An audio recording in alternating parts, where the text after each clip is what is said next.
Welcome to Financial Freedom with the Flipping Flanagans, where we help real estate agents and already successful business professionals create legacy wealth through real estate. We go by the Flipping Flanagans, and we don't actually flip houses very often. When you drop the F bomb a little too often, add that to a real estate background, you get the Flipping Flanagans. We actually buy property to hold and see long term gains protected from inflation while seeing amazing benefits from appreciation and depreciation. See you on the other side. All right, welcome back, everybody. Today I have a really exciting guest. I have been following Jayde Gorling on Facebook for some time. We were actually introduced by a mutual contact, and so I've been stalking her social media, and I really love her very direct post. And so I got really excited and asked her to be on our podcast today. So I hope you guys will get some great knowledge out of this interview. So Jayde, thank you so much for coming on the show. I really appreciate it. And if you don't mind just giving a quick brief bio about yourself. Sure. So I'll tell you guys a little bit of background on me. So I had originally started a real estate marketing company quite a few years ago, back in 2018. The whole intent behind that was to always become a real estate investor. I had owned a couple rental properties prior to that, and I really wanted to get into estate investing for the obvious benefits of doing it. So started that agency, have been running that for quite some time now. And then in the last year or so, we've started to shift some of our focus to real estate investing, simply because we've grown our company, we've automated it, we've built systems for it. So we've been able to shift our focus a little bit, let that company run itself, and get more into real estate investing, which has been, I guess, a passion of ours for quite some time now. So it's been kind of cool. In the last year, I guess year and a bit, we've closed on 45 rental properties, and right now we have another 30 that are under contract. So we've been very busy with doing that, and yeah, that's a little bit about me. That's amazing. So Jayde really aligns with our strategy, because we were talking a little bit before we hopped on the show today, and we believe in holding real estate long term and versus doing the flips and really just seeing that quick cash flow infusion from a flip. And Jayde, kind of talk about why you feel that strategy is really important. So the main reason why we like to do that is because, I mean, there's a few things that go with it. So we do everything remote. So I'm Canadian, and we buy all of our property in the States. And so to do fix and flips doesn't make a lot of sense for us, simply because we can't manage it. The other thing too is you fix it, you flip it, you make your money one time, and then that's it. There's a significant amount of risk, especially with like the economy being the way that it is right now. Everything's kind of up and down. So it's a lot too much risk that I would want to take on for somewhere that I can't be, and for making incremental amounts of money. Whereas if you own a rental property, you can hold that property, make rents off of it, and then you can also kind of gauge the curve. If the real estate market is down, obviously I'm not trying to sell real estate, I'm holding it so I can make rents on it. And then if I do need to sell at a later date, I can hold it, rent it, and then make money on that curve while it's going up, because none of us can predict markets. So that's the real idea why we would rather do rentals instead of just flips, because it's quick money versus long-term money. Yes. Oh my gosh, I love it. So Jayde, I have to comment on one of your posts recently, and I hope that's okay. I mean, yeah, it's a post, so you were intending for people to view it. Right. But she had made a comment about how hard it is to get real estate agents to give the information that the client is desiring. And so I have a lot of real estate agents who listen to our podcast, and the goal is to build wealth through real estate.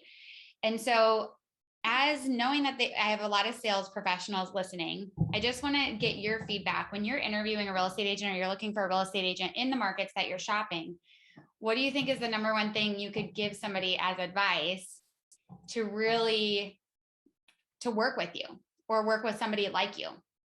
I'd say it's a function of a couple things. So the number one thing I would say is answering your phone or calling someone back. The second thing I would say is actually closing that loop with that customer, so that, for me, it's like, okay, you'll end the conversation and it's like, okay, I'm going to send you a home evaluation. I'm going to send you whatever piece of information, but it's left open-ended. So it's like, hey, I'm going to send you this home evaluation. There's no date, there's no time, there's no follow-up, there's no nothing. And so all of a sudden it's like, was that person ever getting back to me? Like, do I know what I'm actually doing? Whereas when I'm working with an agent that I guess would be more sophisticated, they close that loop right away. Okay, I'm going to get you the home evaluation by this time. Let's schedule another meeting for this time. That's when we'll go through it. We can talk a little bit more about the CMA, whatever. That would probably be the next biggest thing. And then in terms of what I always look for is I look for someone, how fast are they actually getting back to me? Because that's a huge thing. For me, if they're getting back to me right away, if I go online, I fill out a form and I'm looking for someone in a local area to help me out, I want to go with one of the first people that's contacting me because they have that speed to lead. If somebody waits a week to get back to me, chances are I am going to perceive that that agent is going to approach the entire process with the same amount of tenacity.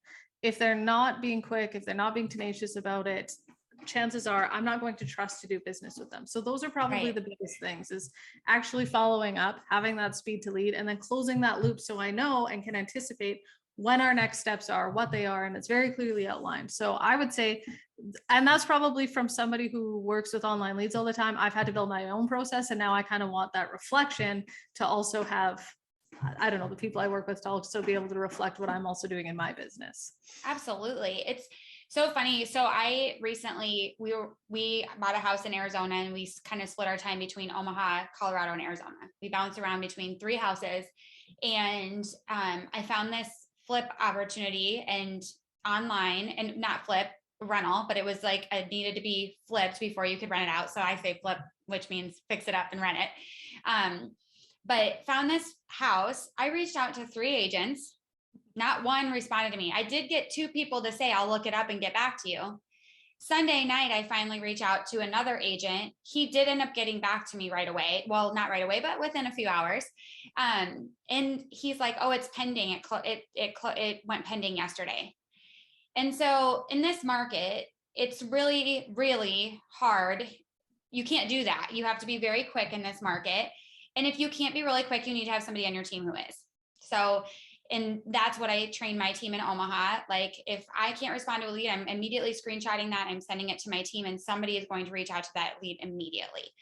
Now, what's wild about that is I jokingly said, I will have my real estate license in Arizona before some of these people ever respond to me. That happened. So I'm now licensed in Arizona. We've actually bought multiple properties here, and it's just crazy because had that one person or 2 person or 3rd person actually responded to me, I probably would have, me and Brian, my husband, would have bought multiple properties with them. And it probably would have delayed me being competition in the market because I wouldn't have been as motivated to get my license. I was motivated to get my license here because I needed to be able to access the information. Right. So, and do you feel like that? Like, what's the information then that you're looking for generally when you're looking at properties? So generally there's like a few things. So for me right now, like I have a few rental properties that are in Canada that, just the way the Canadian market is, some of them I'm looking to get rid of at this point. So for me, it's like I'm looking for a home evaluation. And if I'm looking for a home evaluation on that house, a lot of times I get agents that they're like, well, you're not that serious about selling. It's like, well, it's not that I'm not serious about selling my house. It's that I want to know roughly what is this house worth. So does it make sense for me to sell it right now, especially because I'm picking up assets in the States. So it's like, if it makes sense for me to sell, I'm going to sell. And a lot of times what ends up happening is I get these agents that they don't even get me a home evaluation, or they get me one that the range is so broad that it's like, you have a $200,000 gap on a house that's roughly around $500,000. That's a pretty big gap. So I don't really know. So I think a lot of times what happens is the information that I'm trying to get, it's like they either won't give it to me because they think that my intent is low, where it's like, well, if my house is worth it, I'm going to sell it.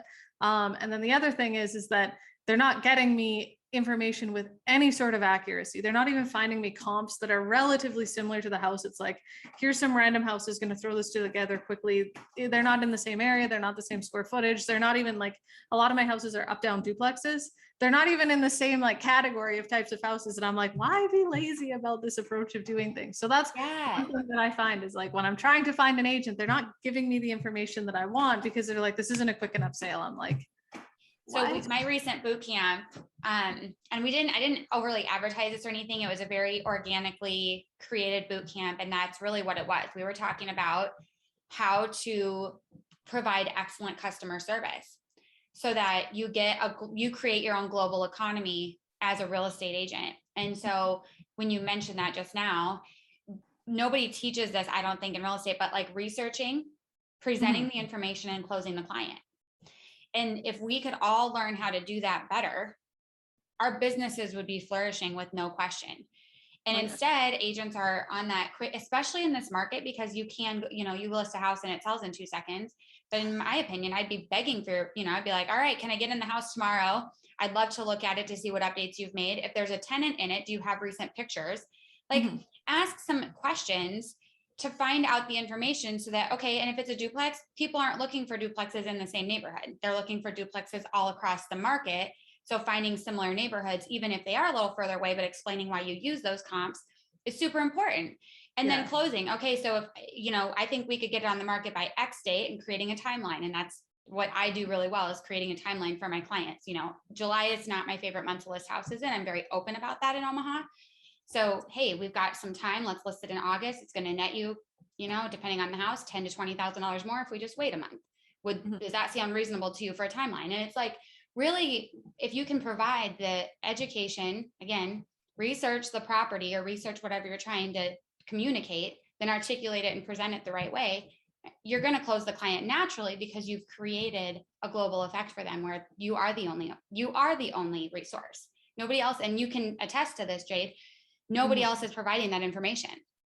It's such a simple thing. And it's like, we're in so many markets and we need things. We always want things quickly. We're very like impulsive people. We move fast. So it's like, we'll call a bunch of real estate agents, and 9 times out of 10, in fact, I would say even more than 9 times out of 10, 9.9 times out of 10, we always end up using the first agent that we talk to, because it's like the first agent that we talk to is usually the agent that's willing to go onto site. They're willing to go that extra mile. And sometimes they're not getting a sale immediately. Sometimes it's like, yeah, I need you to go look at this house. Like, I'm in Canada. Do you mind going and looking at it? And it's like, most people are like, you're in Canada. Like, no, this just seems too weird.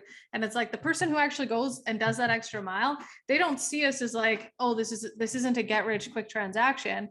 But it's like, hey, you're gonna have to put into some work for this. We're not gonna be there. Like, you have to do some of these things. And a lot of times people look at that and they're like, no, this just doesn't seem like I'm gonna get paid instantly on this, so I'm not willing to do it. And it's like, if you go to site and you look at the property, like you're going to be the person we work with. And so I always tell agents too, I'm like, that first showing is your interview. You didn't get the job yet. Yeah. So like, when the phone call wasn't the interview.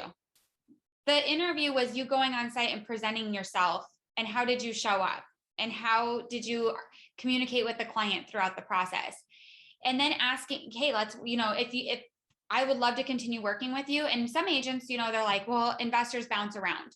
Well, if you can create enough value for the investor, my investors don't bounce around anymore. The one, and if there's a property, they send it to me, but I'm sending them a detailed report on every property.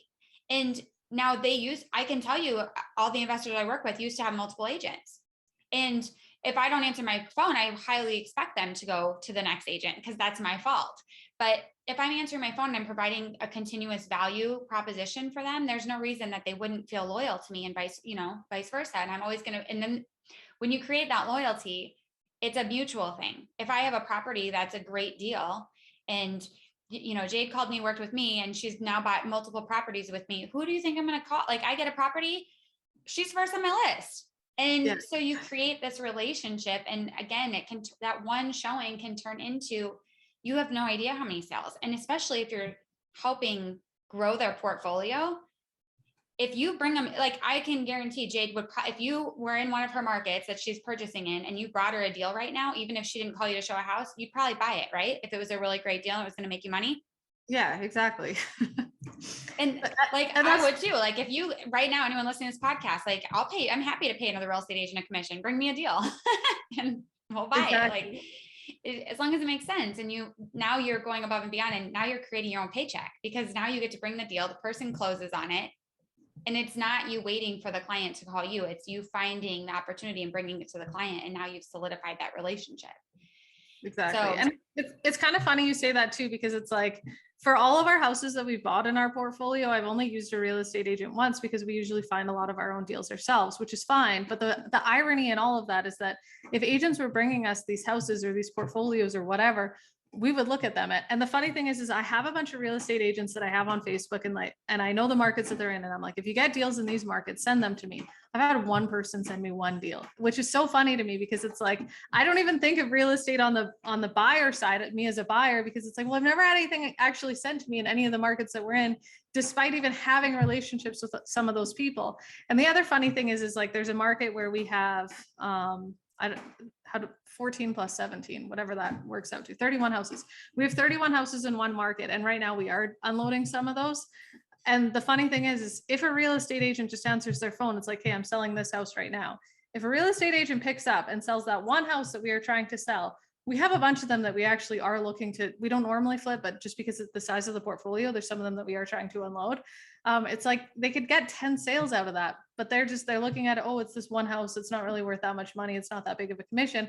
Trying to get someone to answer the phone is incredibly challenging. And it's like, well, we have like 10 other houses that we're trying to get rid of right now. So if they just pick up their phone that one time. But then the other thing is okay, we're obviously investing in that market. We own a significant amount of houses there.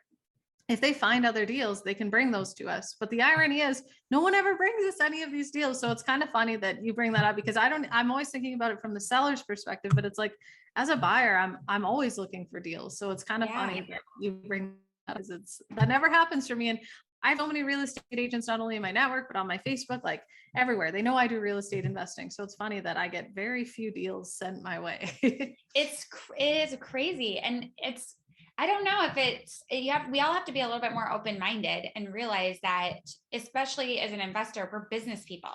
We're not like, our feelings and stuff aren't involved like a normal real estate transaction. So honestly, like, we look at the numbers, and if the numbers make sense, we're going to move forward. And what I think is, like, as real estate agents, we almost turn everything into like personal. Oh, if I call them, they don't want to work with me, or they don't, blah, blah, blah. And they, like, you build yourself up. Mm-hmm. When investors, what I love about working with investors, and yes, the price point is lower. I will say, of course, it's $500,000 house doing the same amount of work as $100,000 house. Of course, the paycheck is nicer, but I have to deal with all the homeowners' emotions. I have to deal with making them, having them pack, making sure that they're okay. Why do you need me to put that picture away while I'm showing the house, and having all those conversations, which I do love doing that. I also love being able to go on my own time to a vacant investment property, take a video, tell the investor everything that I think is wrong with it and that it could need, how much I think that is going to cost them, and going home and writing that, and having my assistant write an offer. Like, for me, that I get so much. And it's like, if they say, nope, it doesn't work in my numbers, no problem. Nobody's offended. No feelings are hurt. There's nothing personal. But most of the time they're like, yeah, write the offer. And then the only thing that I find is hard is investors are busy. Usually they're business people. They run businesses. This is a side thing. And so it's like figuring out how to get them to sign paperwork fastest is really what's, hey, I sent you the docs, whatever.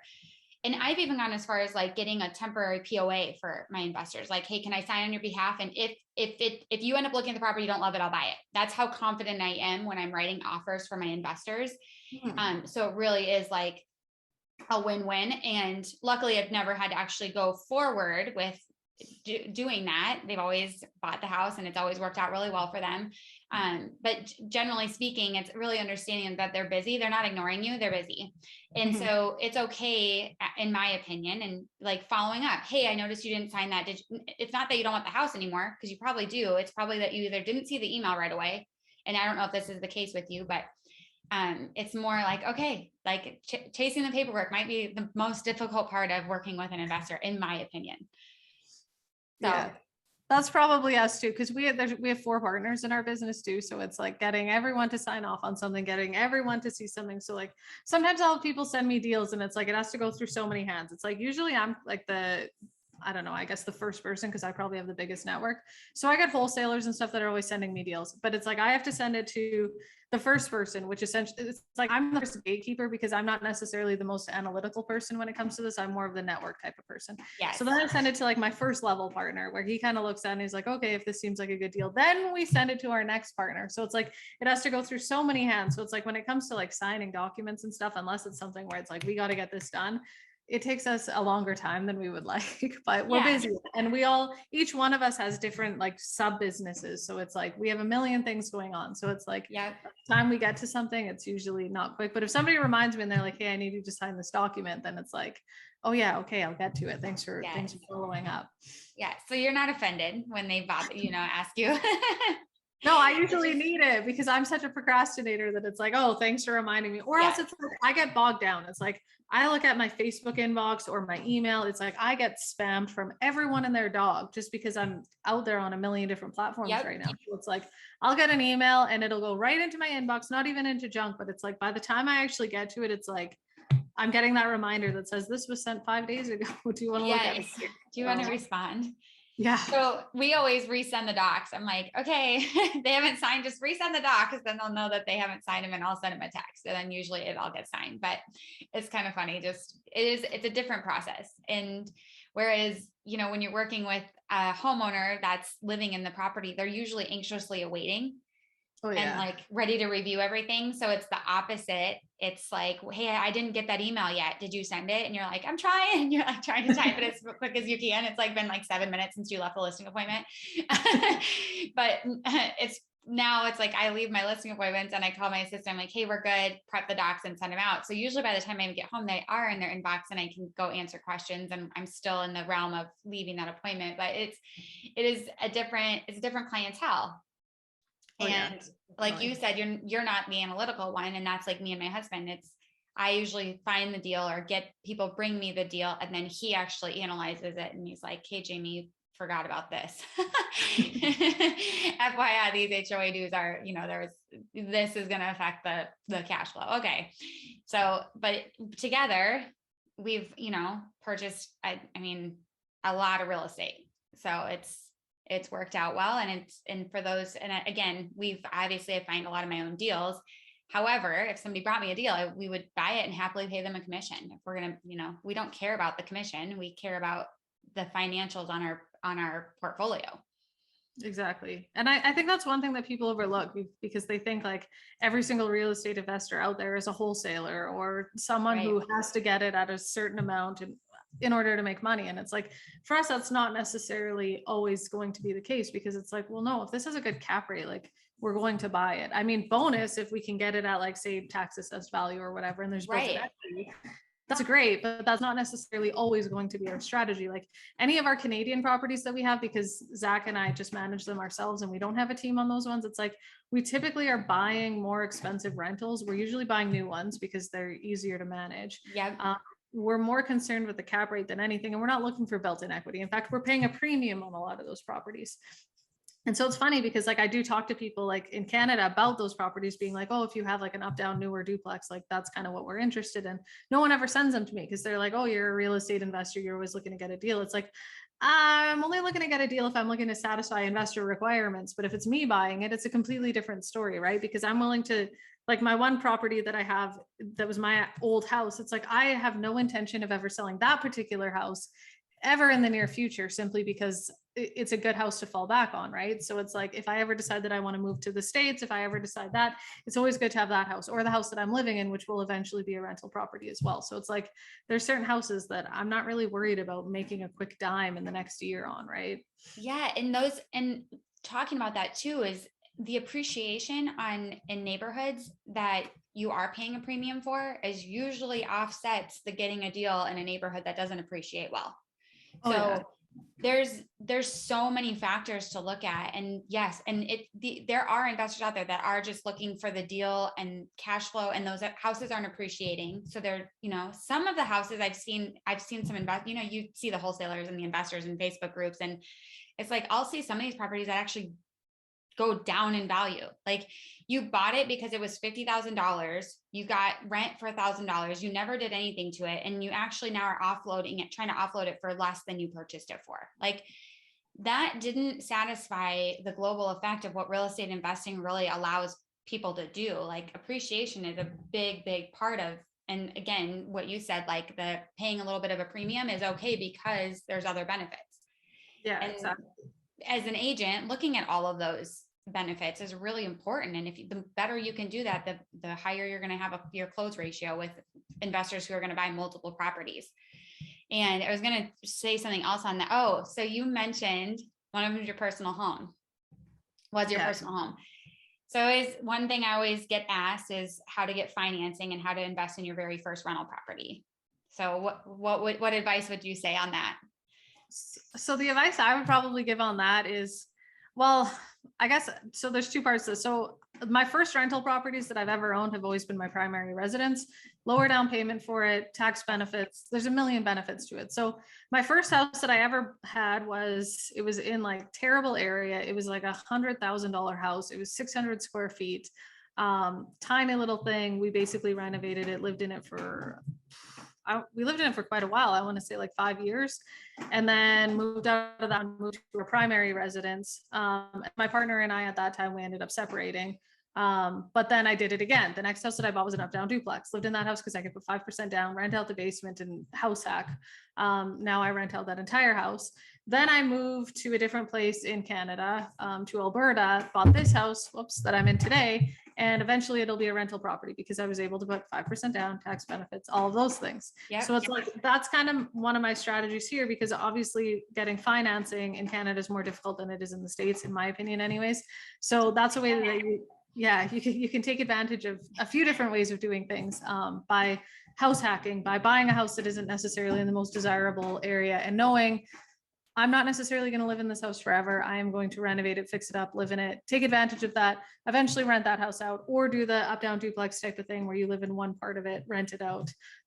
Or this house, this is just a single family home, but intent is it's like, we kind of live in a tourist type of town. So the amount of rent that we can get for this house eventually will be insane. So that was kind of our strategy that was kind of why we moved here, because we're like, this is a good real estate opportunity. And that's kind of how we always look at things. Yeah. So I love that. Primary residence is like where it's at. And when I work with new clients that are, they have that real estate investing in the back of their head, but they're looking at like their move up home, I'm always like, of course I make a commission if I sell your home, but let's look at what it looks like if you rented this out.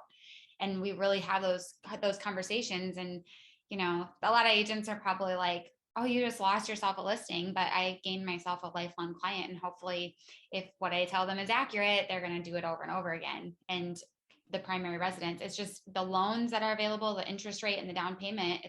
It's a no-brainer.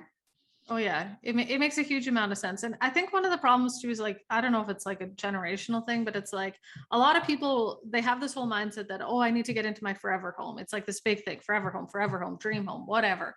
And it's like, if we take that approach differently, and it's like, let's stop looking at real estate as though like, as a comfort thing. Let's look at it as an investment opportunity. It's like, okay, if you're 21 years old or 23, whatever, say you just got a decent paying job, you're working full time for the first time. You don't need to have this goal of having a $500,000 house. We need to like reset our expectations and say, I need a starter home that I can live in, I can fix it up, whatever, because that's what a lot of us did back in the, I don't know, early 2000s when we were buying houses. It was like, we didn't have this idea that we all had to have brand new houses in nice areas. We had this idea that I'm just going to enter the real estate market where I can enter however I can. Exactly. And so I think that that's like something that we're seeing, like kind of a generational, like kind of change with like younger millennials and Gen Zs. They're like, no, I need to be in a brand new house that has to meet all these requirements. It's like, no, live in the hood for a little, just have a crappier house for a little while and be okay with it. Fix it up, do what you need to do. And then get to your next house. And it's like, okay, what's the next level? It's going to be a little bit nicer than that one, but don't have this expectation that at 25 or 27 years old, you're all of a sudden going to have this immaculate house. And then 5 years later, do it again and just keep building up. So that eventually you do have that dream house, but you have all of these cash flowing assets that are paying you every single month. And I don't know, I think that's one thing that like when everyone my age was buying houses, that was kind of how we approached things. And now it's very different. Everyone wants to start at the best point. And I'm like, how? Keeping up with the Joneses. And that doesn't actually win. Exactly. And everyone who I've talked to even lately, it's interesting because me and Brad, like we lived in our starter home and then rented that out. And then we bought in a couple other properties and similar, like we ended up buying the property that maybe wasn't like, it wasn't comfort. It was a little uncomfortable. I mean, 4 people in a 2-bedroom house wasn't ideal, but like that's been a property that has been the bridge to so many other opportunities. And we still own that home today, and we'll, again, same thing, we'll own it forever. And now they see like what we've built, and it's like, well, we don't have, it's funny, like people say, we don't have the Flanagan money. Well, we were broke when we started doing this, and I've been talking broke. Like Right. we didn't have anything. Like, it's just crazy. We made a decision. It was just one very small decision, in my opinion, like buying this property, and then it snowballs. And yes, we've made smart decisions along the way, and we've got some bad investments. We didn't know they were bad. They turned out to be bad. We sell them and you move on. And Exactly. Sierra on my team recently mentioned that. She's like, it's really cool that when you guys buy a house, if it doesn't work out, you guys are willing to just move forward without like too much thought. And it's like, there's no point in like draining your energy over something, especially where we're at now. And you, like you said, I'm selling a few of these houses because it just makes sense. And there's a point where it's more of a lifestyle thing. Like, this doesn't bring, it's like what, I don't remember what her name is, but if it doesn't bring me joy, now rentals are work, they're work, but there will be properties that are more work, and you have to balance that out. Is it worth the headache for what I'm getting? And if it's not, you can sell it and move on, and don't let that discourage you from the next one. Exactly. Yeah, I think that's really important as well. Like, not taking like an emotional stance to it, right? It's like with some of these houses, it's like we bought them in like blocks of portfolios, and it's like, well, this house is going to take too much money to renovate to rent it out, so let's just get rid of it. This house, I don't know, let's just get rid of it. So it's like we don't take an emotional stance. It's like, oh, that house wasn't really necessarily the best deal for us. Right. So like, let's just unload it. We don't take an emotional approach where it's like, oh my God, we bought this house and it needs all these renovations and this is going to be such a headache. It's like, we look at everything like very like binary, very black and white. It's like, is this a good investment? No. Do we want to be with this property? No. And it's kind of just like cost benefit analysis. Okay, get rid of it. We don't sit there thinking about it, losing sleep over it, being like, this is such a massive deal. It's like, no, let's just, it is what it is. Yep. Yeah. Well, this was awesome. I think we're going to have a mini series and dig into some more of this topics, because we mentioned that before the podcast. But thank you so much for being on today. It was really, really awesome to actually get to have a conversation with you versus just over Facebook. So I appreciate that. And we will definitely have you back on the show. Awesome. Thanks for having me. Thank you so much for listening to today's episode. We hope you'll hit that subscribe button to stay in touch. Also, join our Facebook group at Building Legacy Wealth Through Real Estate to find out more about what we do and what we offer. Thanks so much, and we'll see you next time.